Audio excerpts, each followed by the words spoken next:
सुषमा ने अपने बेटे सुभाष की शादी कामिनी नाम की लड़की से कर दी और कामिनी सुषमा ताई के घर बहू बनकर आ गई। आओ आओ बहू, तुम्हारा स्वागत है। भगवान करे तुम्हारे शुभ कदम मेरे घर को धन दौलत से भर दे। तभी सुषमा के पति आलोक ने कहा, भगवान, घर में खुशी, अपनेपन और सुख शांति नाम की भी कोई चीज होती है, जरा उसका भी आशीर्वाद दे दो बहू को। सुषमा चिढ़ते हुए बोली, अजी छोड़िए, आज के समय में पैसा हो तो ये सब कुछ अपने आप ही आ जाता है। पैसों से सब कुछ खरीदा जा सकता है, ये बात भला आपको कहाँ समझ आएगी। तभी दरवाजे पे खड़े दीपक, उनके बेटे ने कहा, ओहो माँ, बाबूजी, अब हम दोनों को अंदर भी आने दोगे या मुझे यहीं से कल ऑफिस जाना पड़ेगा? अरे हाँ हाँ बहू, अंदर आ अंदर आ। और दूसरे दिन जब सुषमा का बेटा दीपक ऑफिस जाता है, तब सुषमा कामिनी के कमरे में जाती है। अरे बहू, अभी तक बिस्तर पर लेटी है। तेरी तबीयत तो ठीक है ना? हाँ हाँ माँ जी, मैं बिल्कुल ठीक हूँ। ला बहू, मैं तेरे सूटकेस का सारा सामान अलमारी में रख देती हूँ। दरअसल सुषमा कामिनी के ससुराल से आए गहनों को देखना चाहती थी। कामिनी की सास सुषमा चाहती थी कि वो जल्द से जल्द अपनी सहेली रेखा की तरह ही बहुत अमीर बन जाए। सुषमा ने सूटकेस खोला और देखा कि कामिनी के सूटकेस में ताश की गड्डी है। सुषमा ने हैरानी से पूछा, बहू, ये क्या है? कामिनी घबरा कर बोली, माँ जी वो मतलब माँ जी, ये ना ताश की गड्डी है। मैं ताश की बहुत माहिर खिलाड़ी रही हूँ और मैंने तो इस खेल को खेलकर लाखों रुपए जीते हैं। हाँ। लाखों रुपए की बात सुनकर सुषमा की खुशी का ठिकाना नहीं रहा। उसने कहा, भला कोई खेल खेलकर लाखों रुपए कैसे जीत सकता है बहू? तू मुझे बेवकूफ मत बना। अरे नहीं नहीं माँ जी, मैं सच कह रही हूँ। अच्छा तो ठीक है, दिखा मुझे तेरे जीते हुए वो लाखों रुपए दिखा। वो ना माँ जी, जीते हुए पैसे तो मैं वापस हार गई थी, पर मैं इस खेल को खेलकर फिर से जीत सकती हूँ और जीते हुए पैसों से आपके लिए ढेरों गहने भी बनवाऊंगी। क्यों, सच में बहू? हाँ हाँ बिल्कुल माँ जी, लेकिन क्या? लेकिन दीपक को ना मेरा ये खेल खेलना पसंद नहीं है माँ जी। अरे तू चिंता मत कर, उस नालायक को मैं देख लूंगी। खुद तो पैसे कमाता नहीं और बहू को भी कमाने नहीं देता। जब ये दोनों बाप बेटे बाहर चले जाएंगे ना, तब तू इस खेल को खेल लिया कर। अब कामिनी बेफिक्र होकर घर में ससुर और पति के गैर मौजूदगी में अपनी अमीर सहेलियों के साथ जुआ खेलती और उसकी सास सुषमा उनके लिए चाय पकौड़े बनाती। यार कामिनी, तेरा तो अच्छा टाइम चल रहा है, मैं आज फिर हार गई। लेकिन तूने क्या किस्मत पाई है, भगवान करे ऐसी सास सबको मिले। खेल खत्म होने के बाद कामिनी बोली, माँ जी ये देखो, आज की कमाई पूरे 1.5 लाख रुपए जीते हैं मैंने। अरे वाह बहू, वाह वाह वाह वाह, जीती रहे। मेरे नालायक बेटे और पति ने तो कभी इतना पैसा नहीं कमाया। अब कामिनी रोज घर में जुआ खेलती और खूब पैसे जीतती और धीरे धीरे घर में महंगे महंगे फर्नीचर और सामान भी आने लगे। ये देखकर दीपक को शक हुआ। एक दिन सुषमा बोली, बहू, कल मैंने अपनी सहेली रेखा को इस खेल के लिए बुलाया है, तू एक बार उसे हरा दे बस। वो ना अपनी अमीरी का बहुत दिखावा करती है। हाँ। अगले दिन रेखा जुआ खेलने कामिनी के घर आई। सुषमा ने अपनी बहू को जुआ खेलने से पहले दही शक्कर खिलाया और पत्तों का खेल शुरू हो गया। देखते ही देखते कामिनी ने रेखा को बिल्कुल कंगाल कर दिया। रेखा अपने कीमती जेवर, कंगन और ढेरों पैसे हार गई। देखा रेखा, मेरी बहू को कोई नहीं हरा सकता। अरे इतना घमंड करना भी ठीक नहीं सुषमा। ये तो खेल है, कभी हार तो कभी जीत, लेकिन ज्यादा खुश मत हो। कल मैं दोबारा आऊंगी अपनी सहेलियों के साथ और आर पार का खेल होगा, फिर देखती हूँ। रेखा चली जाती है। तभी दरवाजे पर खड़ा दीपक अपनी पत्नी और माँ की इस जुए की बुरी आदत के बारे में सब कुछ जान जाता है। अगले दिन रेखा अपनी दोस्त सिमरन के साथ आती है। तो सुषमा, कहाँ है तुम्हारी बहू? ये देखो, मैं अपने घर के कागजात तक लाई हूँ। आज तो मैं सब कुछ दांव पर लगाने के लिए तैयार हूँ। आज मेरी तरफ से मेरी दोस्त सिमरन खेलेगी। बहू, ये ले मेरे घर के भी सारे कागजात और खेल शुरू कर। लालची सुषमा अपना सब कुछ दांव पर लगा देती है और जब सिमरन अपने पत्ते खोलती है तो गजब हो जाता है। कामिनी सब कुछ हार चुकी थी और ये देख सुषमा और कामिनी अपना सर पीटने लगते हैं। हे भगवान, अब मैं क्या करूं? मैं तो लुट गई, बर्बाद हो गई। अरे इस करमजली ने तो मुझे कहीं का नहीं छोड़ा। आज के बाद मैं कभी ये मनहूस खेल नहीं खेलूंगी। मैंने कहा था ना सुषमा, इतना घमंड और लालच ठीक नहीं। तभी वहां दीपक आता है और कहता है, माँ चलो, अच्छा हुआ तुम्हें समझ में आया कि ये खेल मनहूस है। चिंता मत करो, हम बर्बाद नहीं हुए हैं। रेखा आंटी और मैंने मिलकर ये नाटक किया आप दोनों को सबक सिखाने के लिए। दरअसल ये कागजात नकली है। ये सुनकर सभी हंसने लगते हैं और कामिनी और सुषमा को अपनी भूल का एहसास होता है। एक गांव में एक शरीफ परिवार रहता था। वो ज्यादा अमीर तो नहीं थे, पर एक दूसरे पर प्यार भरपूर करते थे। उनकी बेटी की शादी एक लालची लड़की सलोनी से हो जाती है, जो हर समय पैसों की लालच में रहती है। सुनो जी, कल किटी पार्टी में मुझे किटी सेट लेने के लिए कुछ पैसे चाहिए। महीने में इतनी पार्टियों में जाती हो, अब हर पार्टी के लिए अलग गहने चाहिए क्या? हाँ तो आप क्या चाहते हैं, वही घिसे पिटे कपड़े पहनती रहूं? वहाँ मेरी सब सहेलियां होंगी, नए कपड़े पहन के आएंगी और मैं वही पुरानी साड़ी और गहने। कितनी बार कहा है अपनी बराबरी वालों से दोस्ती रखा करो। आजकल इस महंगाई में तो या तो प्याज ले लो या गहने। आप तो बस मुझे ही सुनाते रहना, कभी अपनी आमदनी बढ़ाने का सोचना भी मत। फिर एक दिन, माँ जी, मुझे अपनी सहेलियों के साथ पार्टी में जाना है, तो वो गहने जो आपको अपने घर से मिले हैं ना, है वो मुझे दे दीजिए। गहने? हाँ, गहने। आप तो ऐसे हैरान हो रही हैं जैसे जान मांग ली हो आपकी। हाँ हाँ, अब वही कसर बाकी है, वो भी पूरी कर देना एक दिन।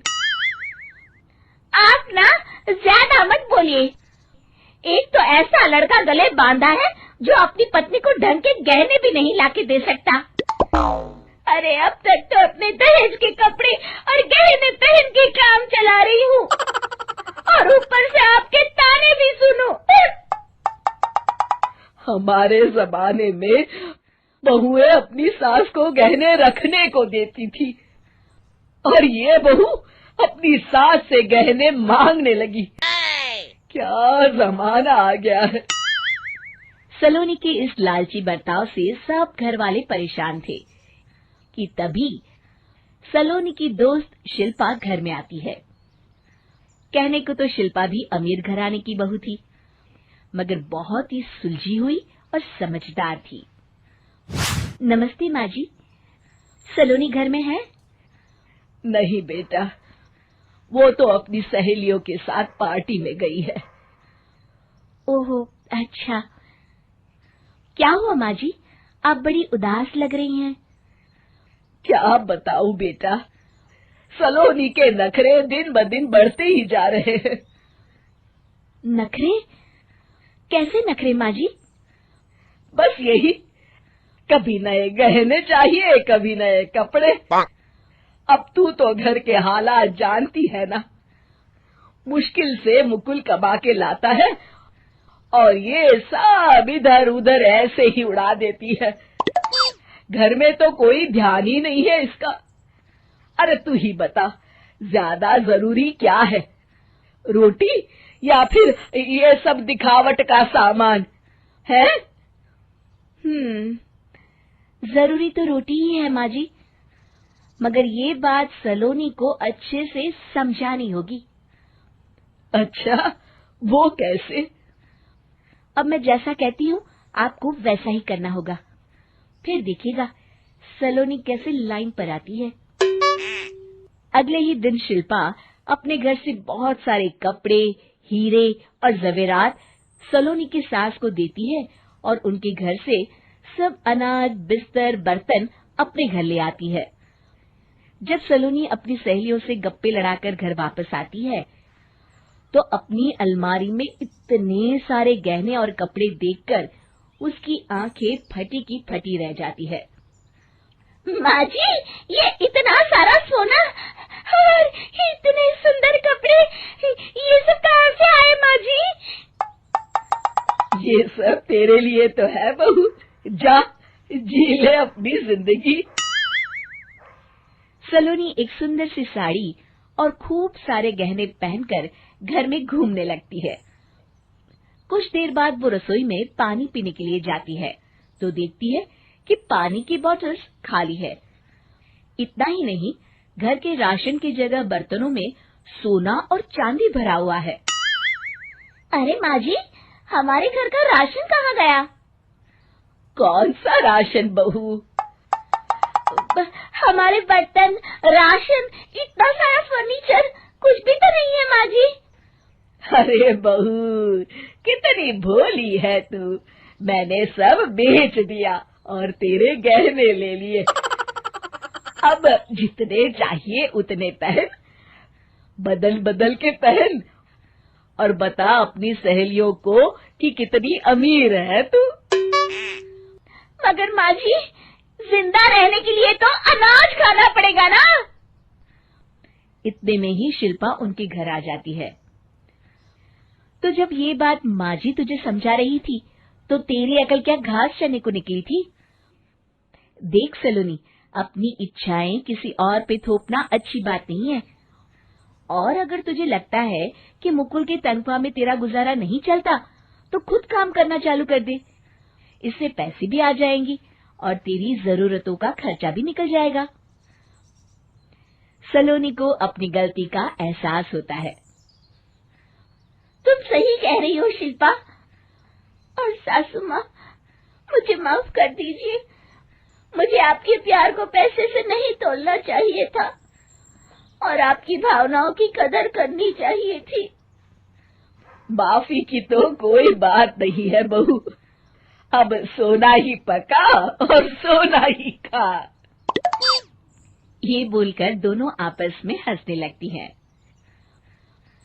शिक्षा: हमें अपनों के प्यार को पैसों में नहीं तोलना चाहिए और जितना भी है उतने में ही खुश रहना चाहिए। पिताजी, जल्दी चलिए, वरना मैं आज स्कूल में देरी से पहुंचूंगा। मेरी टीचर बहुत गुस्सा करती है। हाँ हाँ बेटा, अभी चलते हैं, बस 2 मिनट रुको। तभी रमेश की पत्नी कमरे से बाहर आती है और रमेश से कहती हैं, सुनिए जी, आज शाम को आप ऑफिस से जरा जल्दी घर आ जाइएगा। याद है ना, आज आपको मुझे शॉपिंग कराने के लिए लेकर जाना है। अरे भाग्यवान, इस महीने हाथ जरा तंग है। मेरी मानो तो शॉपिंग का विचार कुछ दिनों के लिए अपने दिमाग से निकाल ही दो। मैं तुम्हें अगले महीने पक्का शॉपिंग कराने ले जाऊंगा। अभी मुझे चलना चाहिए, वरना राजू को स्कूल पहुंचने में देर हो जाएगी। देखिए जी, अब आपके ये बहाने पुराने हो चुके हैं। मैं कुछ नहीं जानती। आज शाम को मुझे शॉपिंग करने जाना है, मतलब जाना है। आगे आपकी मर्जी। अच्छा ठीक है भाग्यवान, अब तुम पूरा घर सर पर मत उठाओ, मैं कुछ करता हूँ। इतना कहकर रमेश अपने बेटे राजू को लेकर वहां से चला जाता है। घर से निकलने के लिए रमेश जैसे ही अपनी मोटरसाइकिल शुरू करता है, तभी उसकी माँ उसे आवाज देकर कहती है, अरे रमेश, आज शाम को मुझे कुछ पैसे दे देना। याद है ना, मैंने तुझसे कहा था कि मुझे मंदिर में चढ़ावा चढ़ाना है। अरे माँ, मेरी तनख्वाह आने में अभी 10 दिन बचे हैं, अभी मेरे पास बिल्कुल पैसे नहीं है। हाँ, मेरी तनख्वाह मिलते ही मैं तुम्हें पैसे दे दूंगा। रमेश की माँ चिढ़कर कहती हैं, अरे तेरा दिमाग तो खराब नहीं हो गया? मैंने तेरे भरोसे मंदिर के पुजारी जी से वादा कर दिया है और तू कह रहा है कि पैसे नहीं है। अब मैं पुजारी जी को क्या जवाब दूंगी? तुझे तो मेरी इज्जत की भी कुछ परवाह नहीं है। अच्छा ठीक है माँ, अब तुम गुस्सा मत करो, मैं शाम तक कुछ इंतजाम करता हूँ। इतना कहकर रमेश वहां से चला जाता है। फिर दोपहर को जब रमेश अपने दफ्तर में बैठा होता है, तब उसे अपनी पत्नी और माँ की बातें याद आती हैं। रमेश अपने दफ्तर के एक साथी मोहन से कुछ रुपए उधार मांगता है। अरे भाई मोहन, मेरा एक छोटा सा काम कर दो, मुझे कुछ रुपयों की सख्त जरूरत है। मुझे कुछ दिनों के लिए क्या तुम रुपए उधार दे सकते हो? अरे रमेश भाई, मैं तुम्हें पैसे उधार तो दे सकता हूँ, लेकिन मुझे वक्त पर पैसे लौटा देना। वैसे भी मेरा मानना है कि दोस्ती यारी में कभी पैसों का व्यवहार नहीं करना चाहिए। ये कहावत तो तुमने सुनी ही होगी कि उधार प्रेम की कैंची है। मैं नहीं चाहता कि पैसों को लेकर हमारा रिश्ता खराब हो। अरे मोहन, तुम बिल्कुल चिंता मत करो, मैं तुम्हारे पैसे वक्त पर लौटा दूंगा। फिर मोहन रमेश को पैसे दे देता है। शाम को घर आकर रमेश कुछ पैसे अपनी माँ को देता है और साथ ही अपनी पत्नी को भी शॉपिंग कराने बाजार लेकर जाता है। रमेश की पत्नी और उसकी माँ का स्वभाव जरूरत से ज्यादा खर्चीला होने के कारण दोनों हमेशा बेवजह पैसे खर्च करती हैं। फिर एक दिन, सुनिए जी, अगले हफ्ते हमने छुट्टियों में कहीं बाहर जाने का प्लान बनाया था। आपने पैसों का इंतजाम कर लिया ना? अरे अभी कहाँ, अभी तो मेरे पास बिल्कुल पैसे नहीं है, हम कभी और चले जाएंगे। देखिए जी, मैंने सभी सहेलियों से कह दिया है कि मैं बाहर घूमने जा रही हूँ। अगर मैं नहीं गई तो सब मुझ पर हंसेंगी। आप कहीं से भी पैसों का इंतजाम कीजिए जी। इतना कहकर रमेश की पत्नी वहां से चली जाती है। वहीं दूसरी तरफ रमेश की माँ भी तीर्थ यात्रा जाने की जिद करती है और रमेश से पैसे मांगती है। फिर अगले दिन रमेश एक सेठ से पैसे उधार लेकर अपनी पत्नी और बेटे को घुमाने ले जाता है और अपनी माँ को भी तीर्थ यात्रा पर भेज देता है। लेकिन जैसे ही रमेश अपनी छुट्टियां बिताकर वापस आता है, कर्जदार उसका जीना मुश्किल कर देते हैं। इतना ज्यादा कर्ज एक साथ अपने ऊपर देख रमेश काफी परेशान रहने लगता है। फिर एक दिन राजू की स्कूल की फीस वक्त पर न भर पाने के कारण रमेश को स्कूल में बुलाया जाता है।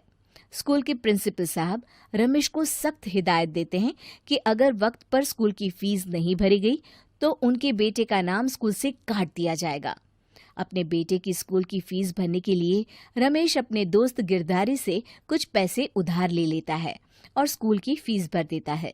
रमेश की माँ और उसकी पत्नी खर्चे और घर की जिम्मेदारी संभालते संभालते धीरे धीरे रमेश पूरी तरह कर्ज में डूब जाता है। और तभी एक दिन दफ्तर में काम करते समय रमेश की तबीयत अचानक बिगड़ जाती है और वो बेहोश होकर गिर पड़ता है।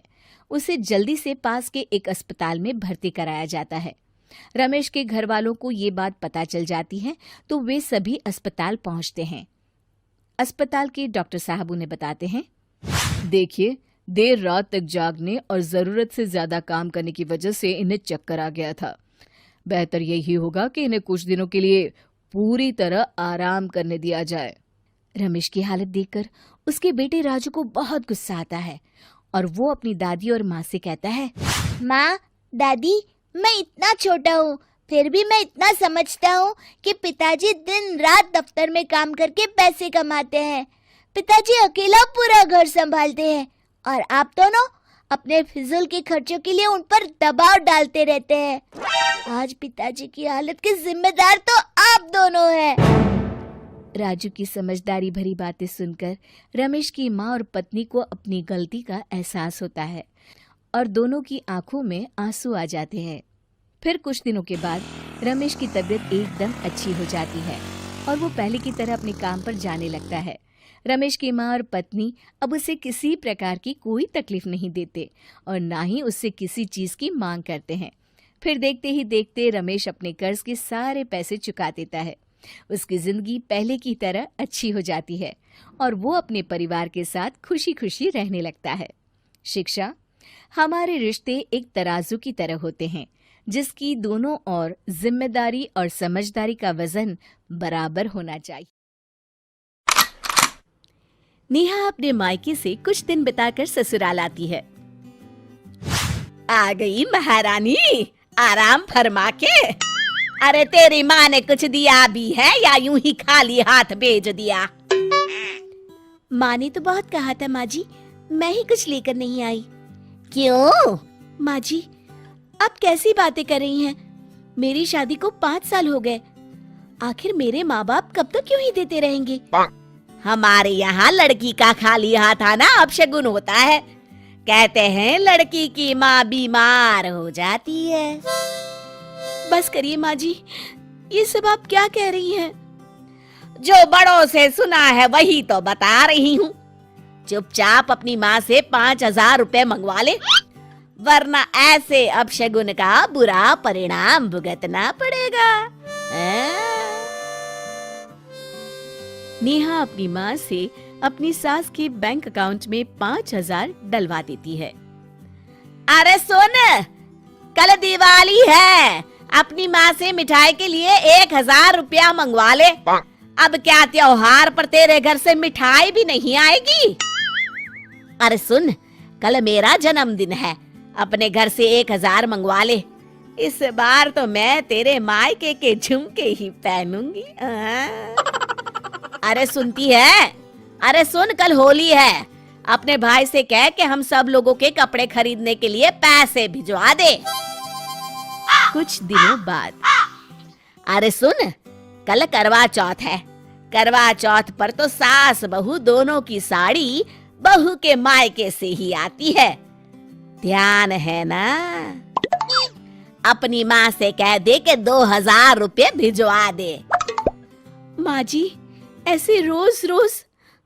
अरे हाँ भाई, अब रीति रिवाज है तो मैं क्या करूं, तभी तो 2,000 ही मांग रही हूँ।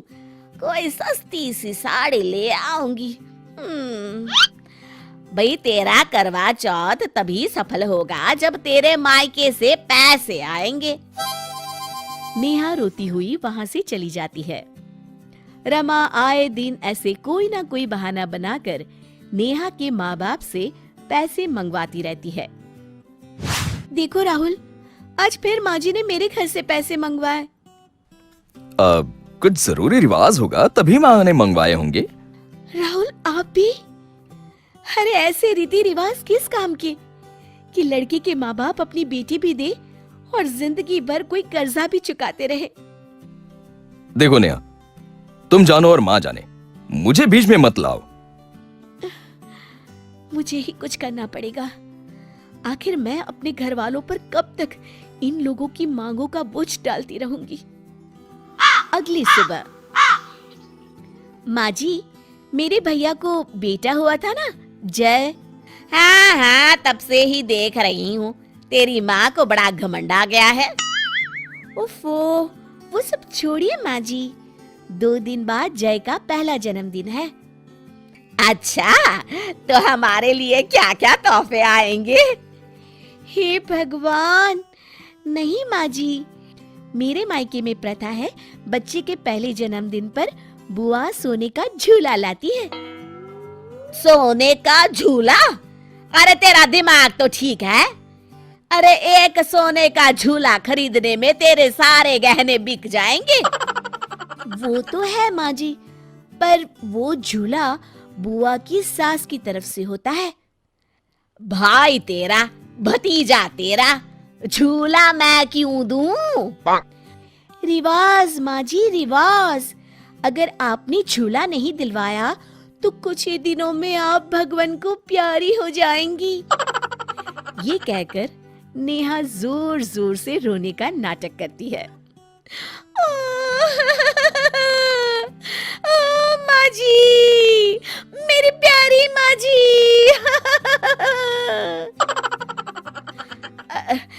क्या पागल हो गई है? मुझे भरी जवानी में मरवाना चाहती है? नहीं माँ जी, तभी तो कह रही हूँ, आप एक सोने का झूला दे ही दीजिए। जान बची तो लाखों पाए।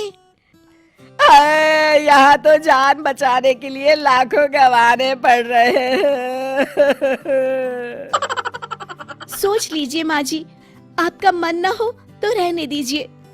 मैं दिल पर पत्थर रख के सोच लूंगी, मेरी कोई सास थी ही नहीं। रमा देवी तुरंत बैंक से पैसे निकालकर नेहा को दे देती हैं।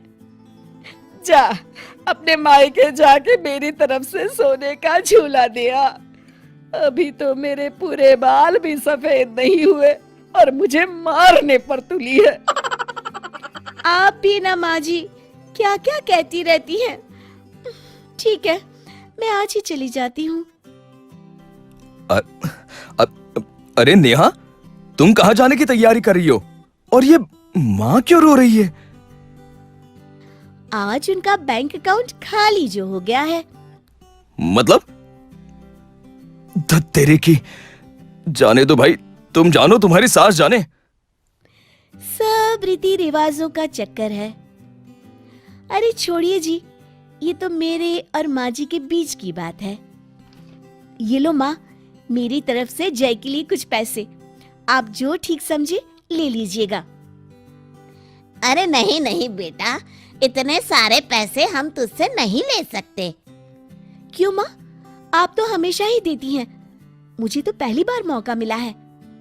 नहीं नहीं बेटा, लड़कियों से। बस माँ, आज तक तो तुमने मुझ में और भैया में फर्क नहीं किया, फिर आज क्यों? रख लो माँ, ये तुम्हारे ही दिए हुए पैसे हैं। तभी नेहा का फोन बजता है। नेहा बेटी, इस बार अपने मायके से कुछ मत लाना। अब तेरी शादी को इतने साल हो गए हैं, अब ये सब चक्कर छोड़ देते हैं।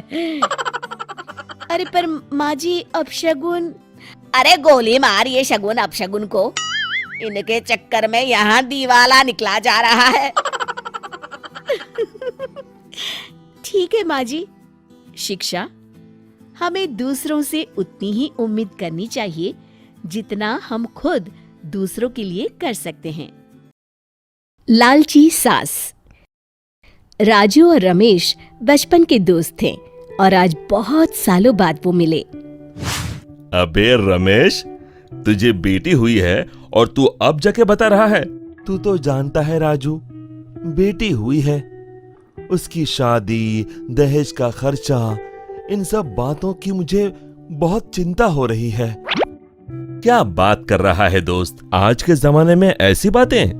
राजू भाई, तुम नहीं समझोगे, तुम्हारे तो बेटा है ना, बेटी होती तब शायद समझते। अच्छा ऐसी बात है, तो ले, मैं अपनी बेटी की शादी तेरी बेटी से करवाऊंगा, वचन देता हूं मैं। ठीक है राजू भाई। राजू ने रमेश को वचन दिया और अब 20 साल बाद राहुल और रश्मि दोनों बड़े हो चुके थे। राजू और रमेश ने उन दोनों की शादी करा दी।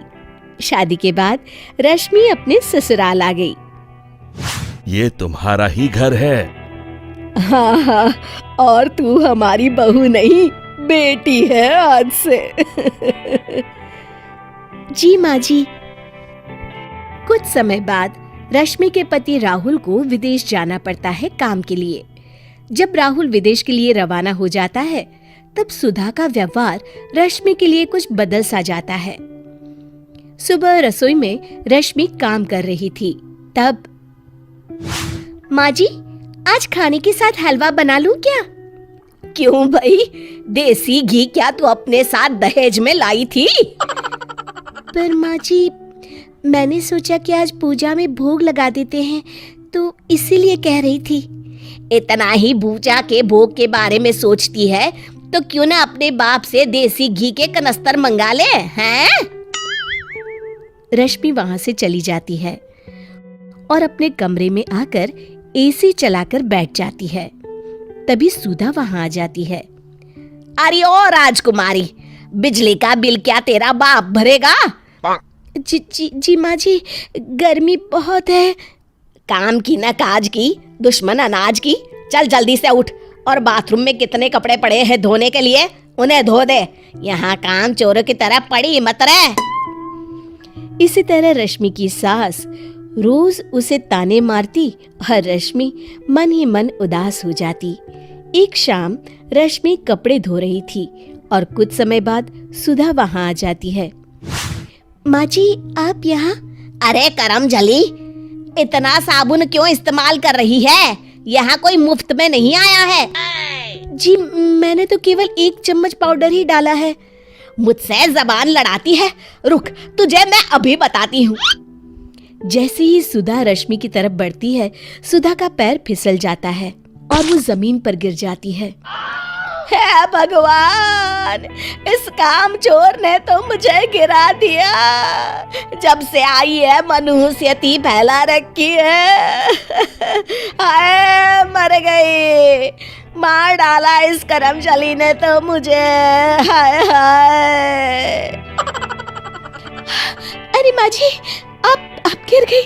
आप बिल्कुल चिंता ना करें, मैं हूं ना। तभी रश्मि डॉक्टर को बुलाती है और डॉक्टर उन्हें इंजेक्शन लगाते हैं। मैंने इन्हें इंजेक्शन दे दिया है, इससे आराम आ जाएगा और पूरा हफ्ता इनको कंप्लीट रेस्ट करना है।